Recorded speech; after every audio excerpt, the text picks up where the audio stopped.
السلام علیکم، زه یم غونډل خان غونډک او د نن تازه خبرونه واورئ. نن په مدین کې یو رکشې والا رکشه په 360 سپیډ کې روانه کړې وه چې یو پکې سړی پې ووهو چې نسوارو له روان و. نو رکشې په وهلو سره پکې سړی په وینو کې رنګ بنګ په روډ کې غځېدلی پروت و. نو دا خبره چې د پکې سرې رور ته ورسېده، نو د کوره یې را ووهل سره د سوباړي او د راتلو سره یې په رکشې والا باندې د جوارو د ټکولو په شان شروع کړه او د جامو په شان یې وینځو.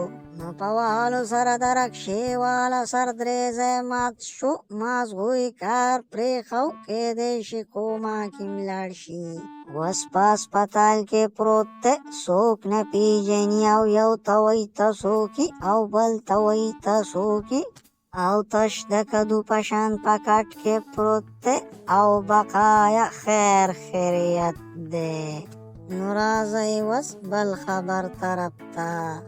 نن یو هلک په ساتال کې د جینۍ په مینه کې د دریم چت نه راټوپ کړو او خودکشي وکړه. وایي د یوه جینۍ خوښه وه او مور پلار ورله نه کوله.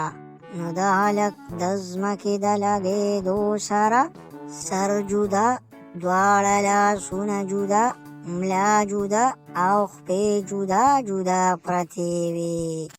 نو جینۍ چې د هلک په باره کې واورېده، نو وروره په ژړا شوه او ځان یې پاتې رانوست، بره کمرې ته وخته او ځان ته یې تیلې ووهو او خپل لا ګوشنۍ ورانه کړه چې بل څوک مې ونه غواړي. نو د جینۍ زندګي تباه شوه، د مور پلار یې تباه شوه او بقایا خیر خیریت دی.